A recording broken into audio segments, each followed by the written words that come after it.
My mom faked our deaths, kidnapped me, changed my name, then hid in my backseat after I met my real dad. When I told her I finally knew the truth, she smiled and said, "But you still came back to me, didn't you?" I just drove. That was 3 months ago. Last night, she tried to break into my apartment again. The day everything changed started out painfully normal.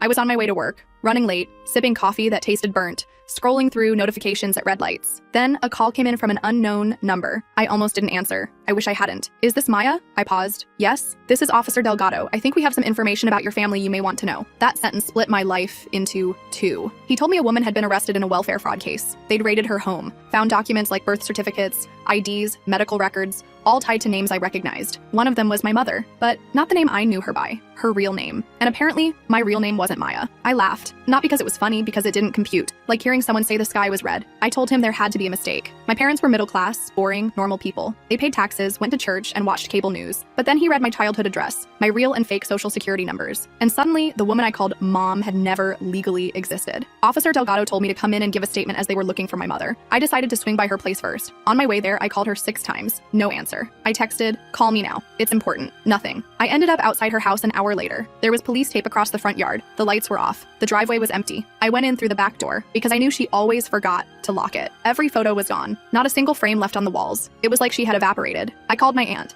the one I used to stay with during summers. She picked up on the 3rd ring, sighed like she knew this day would come. "Sweetheart," she said, "I'm so sorry." That's when she told me everything. My mother had changed our names and moved states after a custody battle with a man who was my biological father. She faked our deaths, fled, built a lie, and told it so well she even convinced herself. I was 3. Only my family knew that she wasn't dead. She told everyone my dad had abused her, said he was dangerous, unstable, obsessed. But according to my aunt, it was the other way around. He had sole custody while she only had visitation. Until one day, she disappeared. With me. The courts looked for her. He filed reports. My aunt said he never stopped trying to find me. He even started a nonprofit for missing children. I felt like I couldn't breathe. I was raised to believe I had no father. Now I learned I'd been stolen from him. The next few weeks were a fog of questions no one could answer. Who was I really? Where was my mother now? Could I trust anything I remembered? And then I got a letter. It was postmarked 2 days before the arrest. Inside was a note. "If you're reading this, it means I couldn't stop it. I did what I had to do to protect you. Never doubt that. Love, Mom." No return address. Just a printed photo of us. Me at 4, her in oversized sunglasses, holding me like I was something sacred. But was I? Or was I just something stolen? I reached out to the nonprofit, the one my father, my real father, had started. I didn't know what I would say. But when I called, the man who answered said, "Is this Danielle? Or do you go by another name now?" He started crying before I did. We talked for hours, and for the first time in my life, I saw myself in someone else's face. His voice cracked when he told me about the teddy bear I used to carry everywhere, how I used to spin in circles until I fell over. He didn't sound dangerous. He sounded like a man who had been grieving for 20 years. I wanted to see him, but something held me back. I couldn't shake the feeling that my mom might resurface, that she might be watching, that if I stepped too far into this new truth, she'd drag me back into the lie. She still hadn't been found, and part of me didn't want her to be, but the other part, the part that still remembered how she sang to me when I was sick, how she packed handwritten notes in my lunchbox until I graduated high school. That part wanted answers, so I decided to get those answers. And I planned to burn every lie that got me here. I spent the next few days in a weird limbo. I kept going to work at the marketing firm where I'd been for 3 years, but I couldn't focus on anything. My coworker Tara noticed something was off when I completely blanked during a client presentation. She cornered me in the break room afterward. "You okay? You seem really out of it," she said while refilling her coffee mug. I just nodded and mumbled something about not sleeping well. What was I supposed to say? Hey,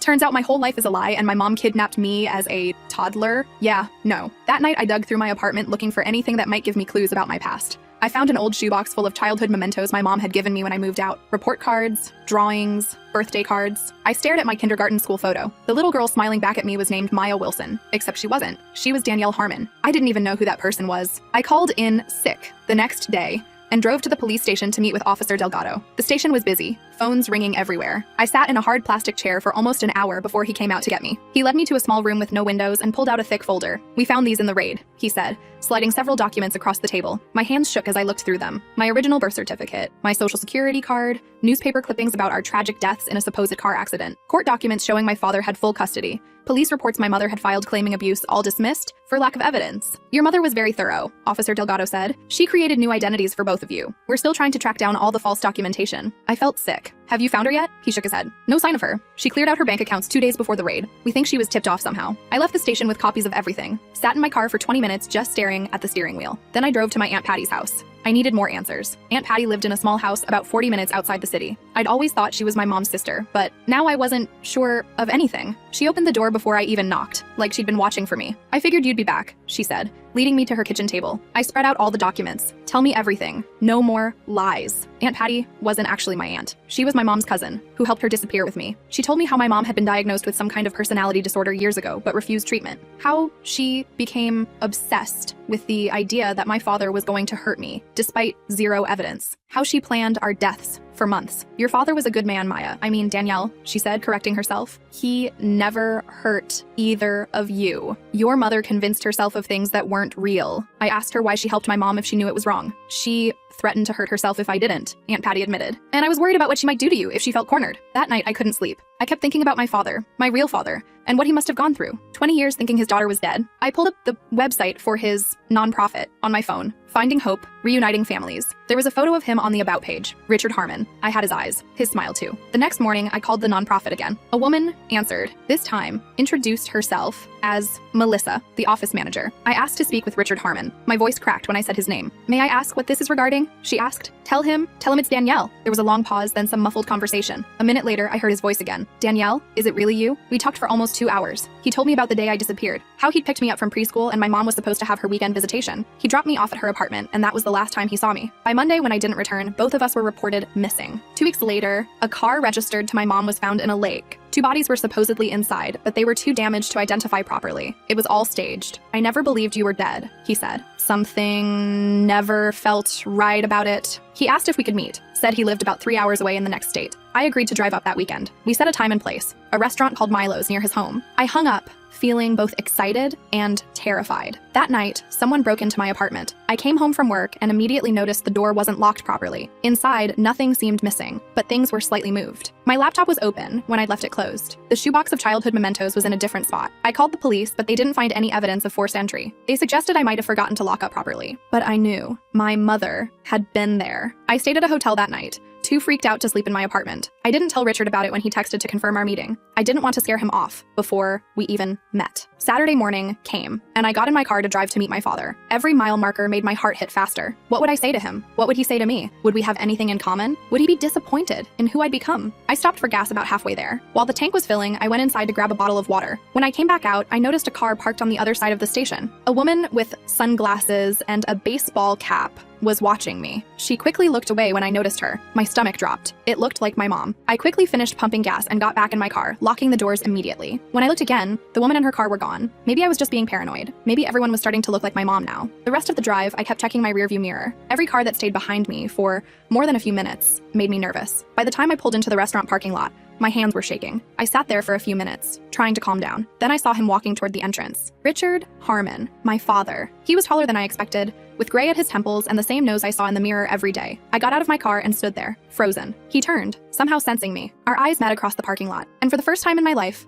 I felt like I was looking at a part of myself I never knew existed. I got out of my car and walked toward him. My legs felt like jelly. He stood there, just staring at me like he was seeing a ghost. I guess in a way, he was. "Danielle," he said, his voice cracking. Not a question, a statement. I nodded, not trusting myself to speak. We stood there awkwardly for a few seconds before he asked if I wanted to go inside. The restaurant was one of those casual family places, with photos of local sports teams on the walls. The hostess led us to a booth in the corner. I slid in across from him, still not sure what to say. "I can't believe you're really here," he finally said. "I've imagined this moment so many times." I fidgeted with my napkin, folding and unfolding the corners. "I don't even know what to call you," I admitted. "Richard is fine, or whatever you're comfortable with." The waitress came by for our drink orders. I got water. He ordered coffee. When she left, he pulled out his wallet and showed me a worn photo. "This is the last picture I have of us together," he said. I took it carefully. A younger version of him was holding a little girl, me, on his shoulders at what looked like a zoo. We were both laughing. I had no memory of that day. "I was 3 here?" He nodded. "Your favorite animal was the giraffe. You called them tall horses." Something about that detail hit me hard.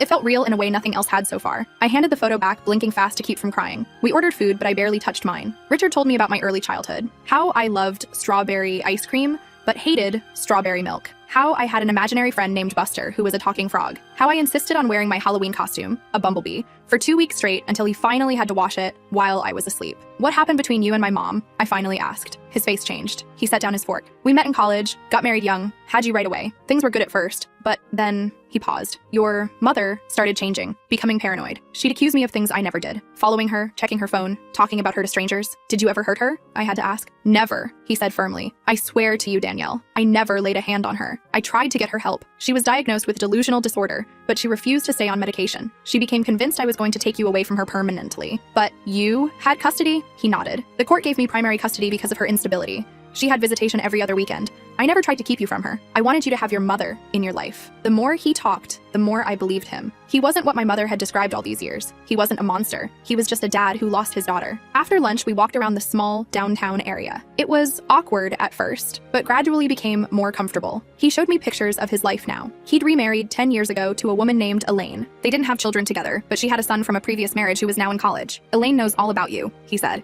She's helped me keep the nonprofit going all these years. I felt a pang of something, jealousy, sadness that he'd moved on, but that wasn't fair. Of course he'd moved on. He thought I was dead. Would you like to see where I live? He asked. It's not far from here. I hesitated. Part of me wanted to see it, but another part was still cautious. Maybe next time, I said. This is a lot to process. He nodded, understanding. Of course, whatever you're comfortable with. We exchanged phone numbers and promised to stay in touch. As we walked back toward the parking lot, he asked the question I'd been dreading. Would you want to try having a relationship? I know I can't be your dad overnight, but maybe we could get to know each other. I didn't know what to say. Everything was happening so fast. I need some time to think about it, I told him. This is all still so new. He looked disappointed, but nodded. I understand.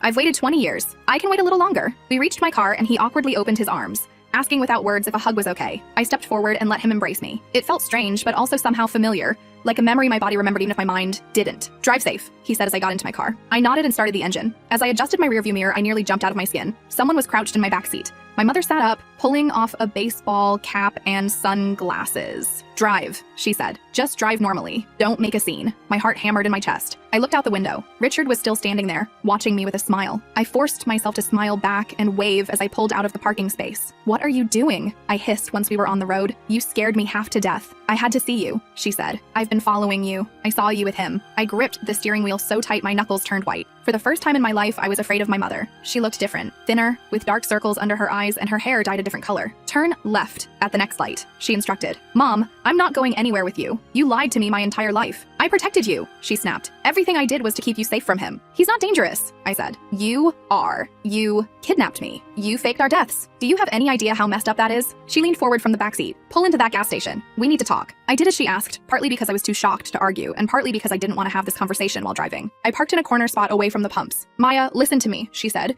using the name she'd given me. Richard is not who you think he is. He's manipulative. He turned everyone against me back then. Made them think I was crazy. Were you diagnosed with delusional disorder? I asked bluntly. She flinched. That was a misdiagnosis. The doctors were friends with him. They were all in on it together. That sounded exactly like the kind of paranoid thinking Richard had described. I turned in my seat to face her. Mom, you need help. What you did wasn't normal. It wasn't right. I don't need help, she snapped. I need you to listen to me. We have to leave. I've got new identities set up for us in Canada. We can start over. I stared at her in disbelief. You want me to run away with you? Leave my job, my friends, my whole life? It's not safe here anymore, she insisted. They found us. It's only a matter of time before he tries to take you away from me again. I'm 23 years old, I said slowly. Nobody can take me away from anyone. I make my own choices. She wasn't listening. She was rummaging through a bag, pulling out folders. I've got everything we need. New birth certificates, driver's licenses, social security cards. I've been preparing for this possibility for years. I felt sick. All this time, she'd been ready to run again, to drag me into another lie. I'm not going anywhere with you, I said firmly. Her face changed, hardened. You've been brainwashed. One meeting with him and suddenly you believe all his lies? The only person who's been lying is you, I shouted. My entire life is built on your lies. She reached for my arm, gripping it tightly. We're leaving tonight. I have a car parked nearby. We'll ditch this one. I yanked my arm away. I'm not going. You don't understand what's at stake, she hissed. He'll turn you against me completely. I'll lose you forever. You lost me the moment I found out the truth, I said, the words coming out before I could stop them. Her face crumpled. For a second, I saw the mom I knew, the one who nursed me through the flu and cheered at my soccer games. But then her expression hardened again. Get out, I said quietly. Get out of my car. Maya, my name is Danielle. I cut her off. And I want you to leave. We stared at each other for what felt like forever. Then she grabbed her bag and opened the car door. When you realize I was right all along, it might be too late, she said. But I'll be watching. I'll be waiting. She slammed the door and walked away. I watched her disappear around the corner of the gas station, my hands shaking. As soon as she was out of sight, I locked all the doors and called Richard. She was here, I said when he answered. My mom. She was hiding in my backseat. What? His voice sharpened with concern. Are you okay? Where are you now? I told him about the gas station, about her plans to take me to Canada. He told me to stay put, that he was on his way. I sat there, jumping at every car that pulled into the station, terrified she would come back with reinforcements. Richard arrived 15 minutes later, pulling up next to my car. I got out and practically rammed him. She wanted me to run away with her, I said, my voice shaking. She had fake IDs ready and everything. He put a protective arm around my shoulders. Let's call the police. No, I said quickly. I don't want her arrested. I need to get away from here. He hesitated, then nodded. Follow me back to my place. You'll be safe there. I wasn't sure if that was a good idea, but I was too rattled to drive all the way home alone. I followed Richard's car to a modest two-story house in a quiet neighborhood. A woman with short gray hair was waiting on the porch. Elaine, I assumed. She didn't try to hug me or make a big deal of the situation. She just showed me to their guest room and asked if I wanted tea. I liked her immediately. While Richard called Officer Delgado to report the encounter with my mother, I sat in their kitchen with Elaine. She didn't push me to talk, just sat there, providing quiet company. He never gave up hope, she finally said. Even when everyone told him to move on, to accept that you were gone, he couldn't do it. I wrapped my hands around the warm mug. Did you ever think he was, I don't know, obsessed? Unhealthy about it? She considered the question seriously. At first, maybe. When we met, it had been 10 years since you disappeared. His house was still full of your toys, your clothes. It was like a shrine. But it wasn't unhealthy. It was grief, without closure. Richard came back into the kitchen. Officer Delgado says they'll put out an alert for her. He wants you to come in tomorrow to make a statement. I nodded, suddenly exhausted. I think I need to lie down for a bit. The guest room was simple but comfortable. I lay on the bed, staring at the ceiling, trying to process everything. My phone buzzed with a text from an unknown number. I'm sorry I scared you. I just want to protect you. Please don't tell them where I am. I love you. Mom. I turned off my phone and closed my eyes. When I woke up, it was dark outside. I checked my watch, 8:30 p.m. I'd slept for hours. I went downstairs and found Richard and Elaine watching TV in the living room. Feel better? Elaine asked. I nodded, though it wasn't entirely true. I should probably head home. Richard frowned. Are you sure that's safe? What if your mother is waiting for you there? He had a point. I hadn't thought of that. I can't hide forever, I said, and I have work on Monday. At least let me follow you home, Richard offered. Make sure everything's okay. I agreed to that compromise. We exchanged awkward goodbyes with Elaine, who told me I was welcome anytime. The drive back to my apartment took almost 3 hours. Richard followed me the whole way, his headlights a reassuring presence in my rearview mirror. When we reached my building, he insisted on checking my apartment before leaving. It was clear, no sign that anyone had been there. Still, I changed the locks the next day. Over the next few weeks, I tried to establish some kind of normal routine. Again, I went to work, saw friends, and talked to Richard on the phone every few days. He was careful not to push too hard, letting me set the pace for our relationship. I appreciated that. My mother texted me occasionally from different numbers, sometimes pleading, sometimes angry. I never responded. Officer Delgado called to tell me they'd found her car abandoned at a bus station, but no sign of her. One night, about a month after our first meeting, Richard invited me to dinner at his house again. This time, his stepson Jake would be there too, home from college for the weekend. I decided to go. I was curious about this other family my father had built. Jake was tall and lanky, with an easy smile. He seemed genuinely excited to meet me, asking questions about my job and my hobbies. It was strange to think that in some alternate universe, we might have grown up as siblings. After dinner, Richard showed me his home office. One wall was covered with maps and notes, his ongoing search for me over the years. I can take this down now, he said, looking at it with a mix of emotions. How did you keep going? I asked. All those years, not knowing? He sat down heavily in his desk chair. There were times I almost gave up, times I thought maybe you really were gone. But then I'd get a new lead, or I'd help another family find their missing child, and it would give me hope again. I noticed a framed photo on his desk, me at 3, sitting on his lap, both of us laughing at something off camera. Can I ask you something? I said. Something that's been bothering me? He nodded. If my mom really was unstable, why did she get any visitation with me? Why would a judge allow that? Richard sighed. The system isn't perfect. Her episodes weren't constant. She could present as completely normal for weeks at a time, and the court believed children should have relationships with both parents when possible. It made sense, but it still bothered me. If she was as dangerous as he claimed, why risk any unsupervised time? I drove home that night with more questions than answers. When I got to my apartment, something felt off. The door was locked, everything looked normal, but I had a strange feeling. I did a quick check of all the rooms. Nothing seemed out of place until I got to my bedroom. On my pillow was a small teddy bear, one I recognized from the photos Richard had shown me, my favorite toy as a toddler, the one I supposedly carried everywhere. I definitely hadn't put it there. I backed out of the room, heart racing, and called Richard. Someone's been in my apartment, I said when he answered. They left something on my pillow. What was it? He asked, sounding alarmed. A teddy bear, the one you said was my favorite as a kid. There was a long pause. Danielle, I don't have that bear. It disappeared when you did. A chill ran down my spine. Then how did it get here? Get out of the apartment, he said urgently. Right now. Go to a neighbor's or wait in your car. I'm calling the police. I grabbed my purse and keys and ran out, not even bothering to lock the door behind me. I sat in my car with the doors locked, watching my apartment building, jumping at every shadow. The police arrived 20 minutes later. They searched my apartment but found no one. No signs of forced entry, just the bear sitting innocently on my pillow. They took it as evidence and dusted for fingerprints, but I already knew who had left it there. My mother was sending me a message. I couldn't stay there. I packed a bag and checked into a hotel for the night. As I was settling in, my phone rang. Unknown number. Against my better judgment, I answered. Hello? Did you like my gift? My mother's voice. How did you get into my apartment? I demanded. I've always had a key, sweetie. Did you forget? I helped you move in. It was true. She'd helped me move 3 years ago when I first got the place. I'd never thought want to ask for the key back. What do you want from me? I asked, exhausted. I want you to understand, she said. Richard is trying to turn you against me, just like before. He's the one you should be afraid of, not me. You broke into my apartment and left a creepy message. That seems pretty scary to me. She laughed. It's not creepy. It's your Boo Bear. You loved that thing. Wouldn't go anywhere without it. Richard told you that, didn't he? See, he's using your childhood to manipulate you. My head was spinning. Mom, please, just turn yourself in. Get help. I don't need help, she snapped. I need my daughter back. The daughter who trusted me, who knew I would do anything to protect her. Protect me from what? Richard has been nothing but kind to me. That's how it starts, she said darkly. He's patient. He plays the long game. But once he has you completely under his control, you'll see his true colors. I was about to argue when something occurred to me. How did you know I was meeting Richard that day? How did you find my car at the restaurant? There was a pause. I've been watching you. No, I said slowly. You knew exactly which car was mine in a crowded parking lot. You knew exactly when I'd be there. Another pause. I followed you from your apartment, but that didn't make sense either. I'd been staying at a hotel the night before after the break-in at my apartment. I hadn't gone home first. Someone told you, I said, the realization dawning. Someone has been feeding you information about me. Don't be ridiculous, she said, but her voice had changed. Become defensive. Who is it? I pressed. Aunt Patty? Someone at work? I have to go, she said abruptly. Think about what I said, Maya. Be careful who you trust. She hung up. I sat there, phone in hand, mind racing. Someone in my life was helping my mother. Someone was betraying me. But who? I couldn't sleep that night. I kept going over everyone I knew, everyone who might have a connection to my mother. The next morning, I called in sick to work again and drove to Aunt Patty's house. She answered the door in her bathrobe, looking surprised to see me. Maya, what are you doing here so early? Who's been talking to my mom? I asked without preamble. Who's been telling her about me? Aunt Patty's face went pale. I don't know what you're talking about. Don't lie to me, I said, pushing past her into the house. Someone told her I was meeting Richard. Someone's been keeping her updated on my life. She followed me into the kitchen, wringing her hands.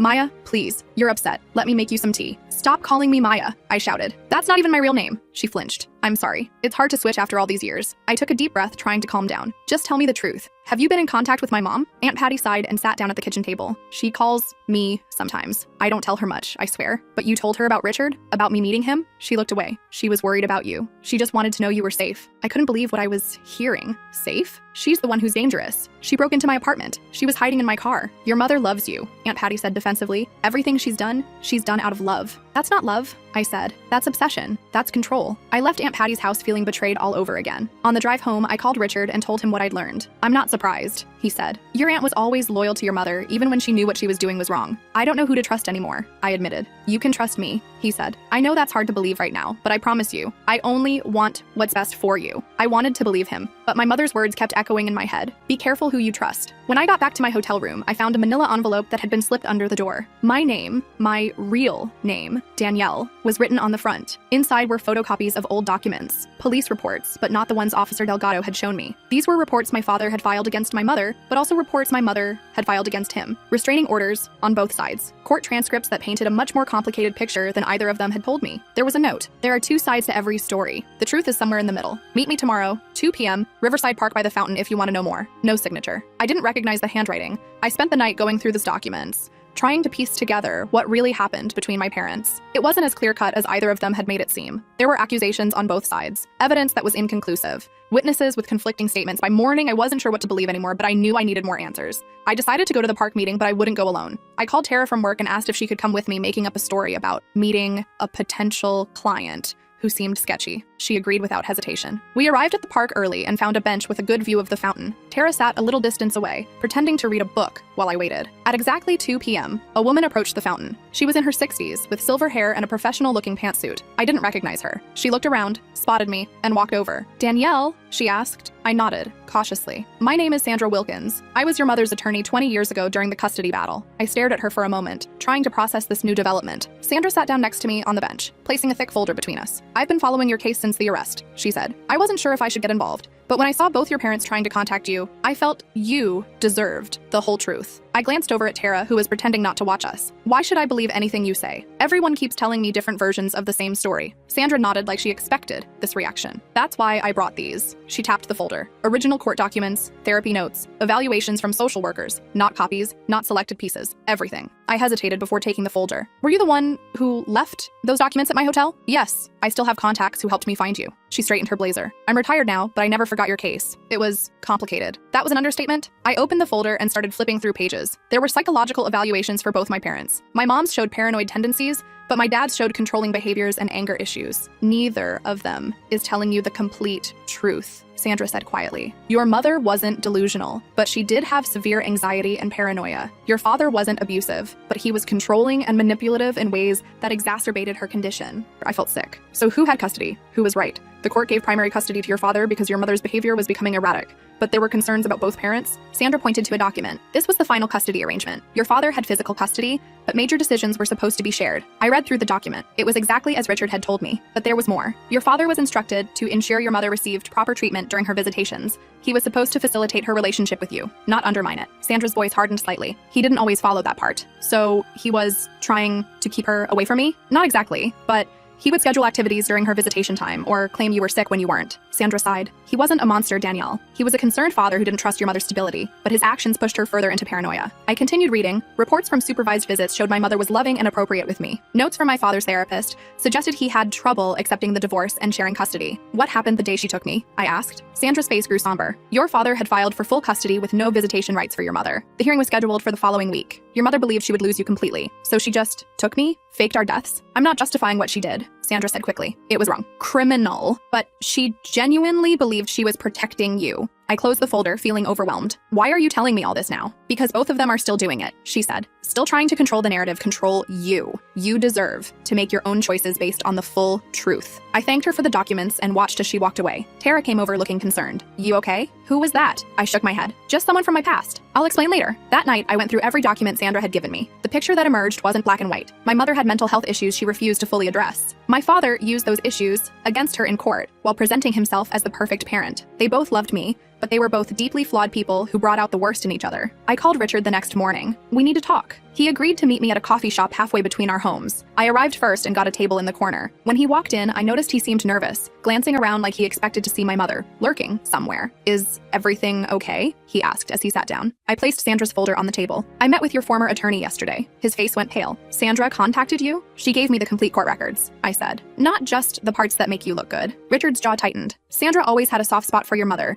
She didn't see what I had to deal with. Like the fact that you were trying to cut mom off from seeing me completely. I kept my voice level despite the anger bubbling up. Or that you violated the custody agreement multiple times. I was protecting you, he insisted. Your mother was becoming more unstable. The court process was too slow. That wasn't your decision to make, I said. And it doesn't justify lying to me now about what really happened. He looked down at his coffee. I didn't lie. I just didn't tell you everything. A lie of omission is still a lie, I said. You made it sound like you were the perfect father and she was completely crazy. The truth is messier than that. Richard sighed heavily. You're right, I'm sorry. I was afraid if you knew everything, you wouldn't want anything to do with me. I softened slightly. I just want honesty. From both of you. We talked for another hour. Richard admitted he'd been controlling during the marriage and that he'd used my mother's mental health against her. He also admitted he'd been planning to restrict her access to me, which triggered her desperate action. I've spent 20 years regretting how I handled things, he said. If I could go back and do it differently, I would. I believed him. People can change in 20 years. I'd seen how he was with Elaine. Respectful, loving, not controlling at all. I need to talk to mom too, I said. Do you know where she might be? He shook his head. The police are still looking for her, but I had an idea where to find her. After leaving Richard, I drove straight to Aunt Patty's house. This time, I didn't knock. I used the spare key I knew was hidden under the flower pot and let myself in quietly. The house seemed empty, but I heard voices coming from the basement. I crept down the stairs and found exactly what I expected. My mother sitting on a pull-out couch talking to Aunt Patty. They both jumped when they saw me. Maya! My mother stood up. How did you know I was here? It was the obvious place, I said. And stop calling me Maya. My name is Danielle. She flinched but didn't argue. Are the police with you? I shook my head. I came alone. We need to talk. Aunt Patty mumbled something about giving us privacy and went upstairs. My mother sat back down on the couch and I took a chair across from her. I know everything now, I said. I met with Sandra Wilkins. I've seen all the court documents. My mother's eyes widened. Sandra! I haven't spoken to her in years. She showed me what really happened. Not your version, not Richard's version. The actual facts. I leaned forward. You both lied to me. She looked away. I was trying to protect you by kidnapping me? By making me live a lie for 20 years? My voice cracked. Do you have any idea what that's done to me? Finding out my whole identity is fake? Tears filled her eyes. I was desperate.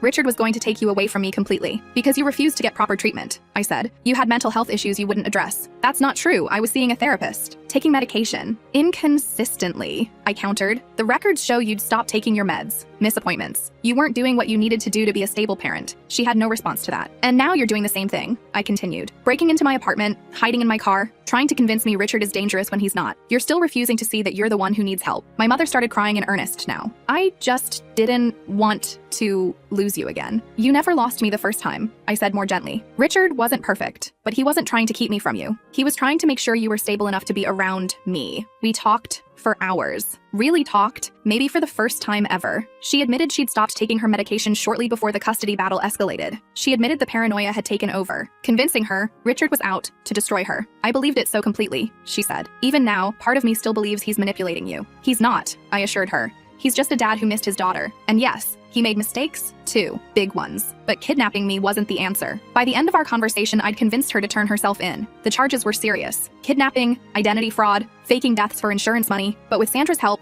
as her attorney again, there might be mitigating circumstances. Her mental health issues, the custody situation, the fact that she'd provided me with a stable, loving home despite everything. The next morning, I drove her to the police station. Officer Delgado was surprised but professional. My mother was processed and held for arraignment. Sandra arrived within the hour to represent her. This is the right thing, Sandra told me in the hallway. For both of you. I nodded, exhausted, but somehow lighter. What happens now? She'll likely face some jail time, but with proper psychiatric evaluation and her voluntary surrender, we can argue for a reduced sentence. Sandra squeezed my shoulder, and you can start healing. The following weeks were a blur of legal proceedings, therapy appointments, and awkward family dinners with Richard and Elaine. I testified at my mother's hearing, explaining how she'd been a good mother despite the circumstances. The judge seemed moved but still sentenced her to 5 years, with eligibility for parole after 2, plus mandatory psychiatric treatment. I visited her in prison every other weekend. She was on proper medication now, seeing a therapist regularly. The difference was remarkable. The paranoia had faded, replaced by clarity and genuine remorse. I'm so sorry for what I put you through, she told me during one visit. You deserved better. We all made mistakes, I said. Even Richard admits that now. Speaking of Richard, our relationship was growing slowly but steadily. I started calling him Dad, which made him cry the first time. I spent holidays with him and Elaine, getting to know my stepbrother, Jake, better, too. It wasn't perfect, but it was real. 6 months after everything happened, I legally changed my name, not back to Danielle Harmon and not keeping Maya Wilson. I became Danielle Maya Harmon, a combination of who I was born as and who I'd grown up as. I also moved to a new apartment, one neither of my parents had a key to. I needed my own space, my own identity separate from both of them. Tara from work became my closest friend through all of this. She never judged, just listened when I needed to vent about my crazy family situation. You know, she said one night over pizza,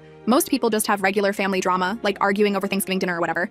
You're out here with the whole identity theft kidnapping situation. I laughed. Lucky me. A year later, my mother was up for her first parole hearing. Both Richard and I testified in her favor. The board was impressed by her progress and the support system she had waiting. They granted her parole with strict conditions, continued therapy, medication compliance, and no contact with me except through approved channels initially. The day she was released, I picked her up from the prison. Richard came too, which surprised both of us. They shook hands awkwardly, the first civil interaction they'd had in over 20 years. Thank you for coming, my mother said to him. It means a lot. He nodded. Danielle wanted you here. That's what matters now. We went to lunch together, the three of us. It was strange and uncomfortable, but also somehow right. They would never be friends, but they could be civil for my sake. As we ate, I looked at these two flawed, complicated people who had both loved me in their own imperfect ways. My mother, who went to extreme lengths to keep me. My father, who never stopped looking for me. Both of them trying now, finally, to put my needs before their own. I don't know what the future holds for us. My mother is living with Aunt Patty while she gets back on her feet. My father and Elaine have invited me to spend Christmas with them. I'm taking things one day at a time, building relationships based on truth rather than lies. Sometimes I still wake up confused about who I really am. Maya or Danielle, the daughter who was stolen, or the daughter who was raised with love, despite everything. But then I remember, I'm both, and neither. I'm just me, figuring things out as I go, like everyone else. The only difference is, I've got 2 names on my driver's license, and twice the family drama of most people. But hey, at least I've got one hell of a story to tell at parties.